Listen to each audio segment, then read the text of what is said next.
Thailand's Prabat Nampu Buddhist monastery is an unlikely combination of AIDS hospice and tourist attraction.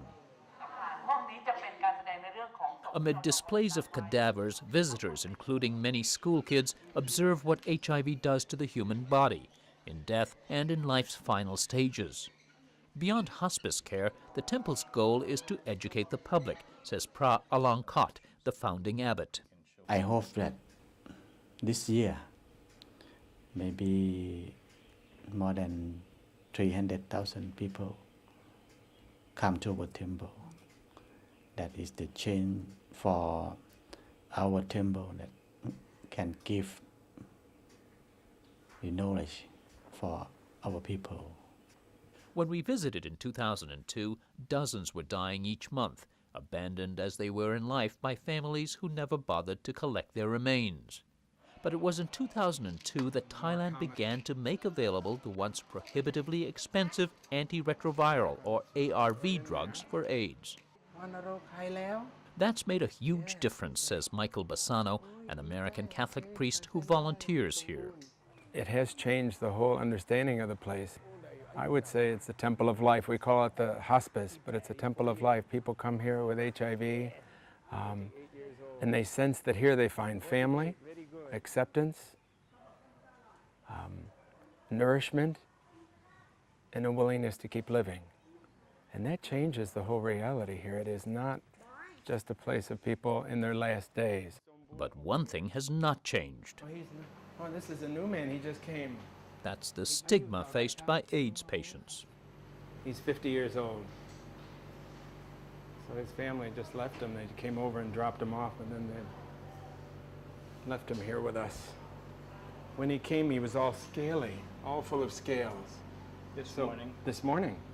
So now we put Vaseline all over his body, and it's cleared up pretty well. So we wonder why at home they didn't take care of him. Many like this man are dropped off, their disease untended, many with tuberculosis, a daunting infection they must survive before they are physically fit enough to go on the AIDS medicines. She's really struggling to keep living. Some patients are too weakened to pull through, but more and more are surviving. A few have even formed a dance troupe, a testament to how ARV drugs can restore life to normal. Normal, that is, as long as they stay inside the walls of the temple, which is near the central Thailand city of Lopburi. The only time I go out of here is to get my medicine. If I put a long-sleeve shirt on, my arms are covered and people won't notice my scars. I'd be very uncomfortable if I wore a shirt like this one. 32-year-old Nok Yang came to the temple when her skin showed rashes, a classic HIV symptom. She left when her health improved, but came right back in a few months. Healthcare was hard to find for her and her HIV-positive husband, and it was especially tough at her factory job, where people knew she was HIV positive. Every day at lunch, I could hear people whispering next to me, gossiping about me, being sarcastic. I just couldn't take the criticism. Most painful, her parents, who live in a rural community, wanted little to do with her. I told my parents that I wanted to come and visit, and they said, just stay where you are. They said that I would humiliate them. The temple might provide knowledge, but Michai Viravaidya, Thailand's best-known anti-AIDS campaigner, says it could be making the problem worse by isolating people with HIV.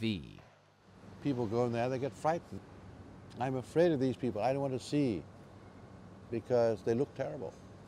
And I would say the last choice would be to have a community of those living with HIV, like a leper colony. Michai is an economist known for quirky campaigns to popularize condoms.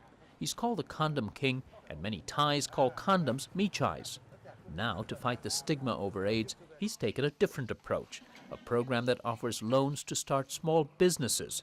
It's called Positive Partners. We lend money to a pair of people, one infected, the other not infected. Together they must do business.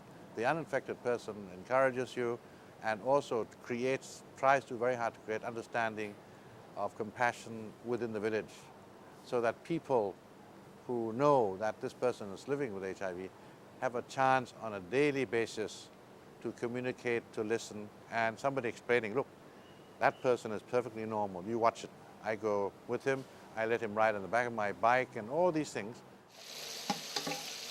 In the village of Banjan, Duang Dinok accepted an invitation from her HIV-positive aunt, Plak Damlako, to start a food business. She was nervous at first. At first, everyone was pretty scared.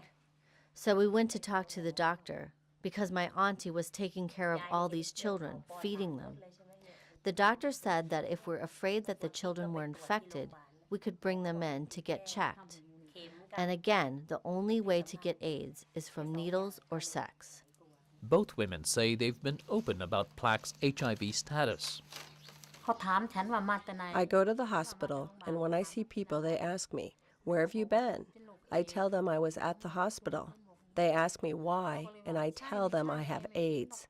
They say, no, you don't have AIDS. I have to convince them that I have it. The two women say there have been few problems with social acceptance, possibly because Plak shows no outward signs of illness.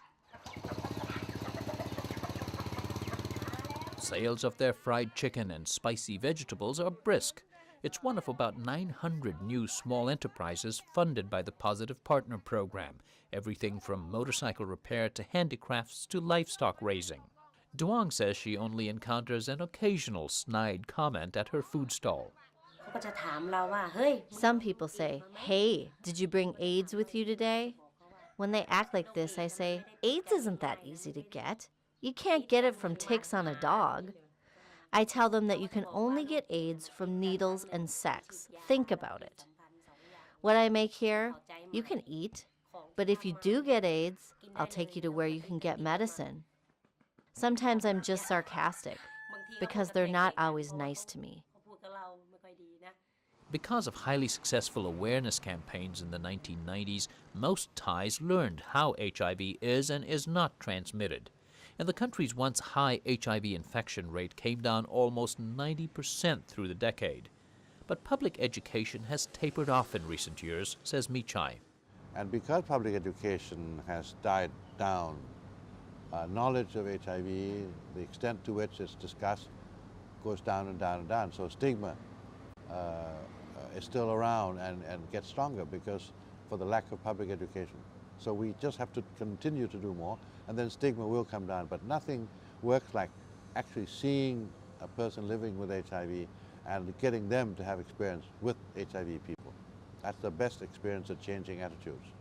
Michai's non-government agency is trying to bring that experience to schools as well. HIV-positive individuals spend time answering students' questions.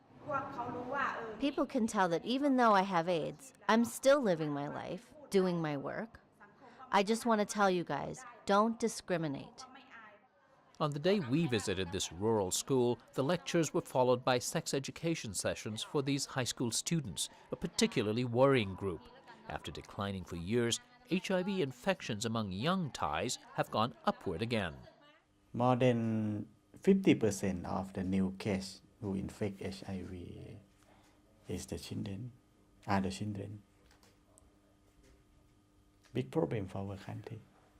Experts say the lesson from Thailand is that the message to fear AIDS, but not people with AIDS, must be repeated again and again, or it will quickly be lost.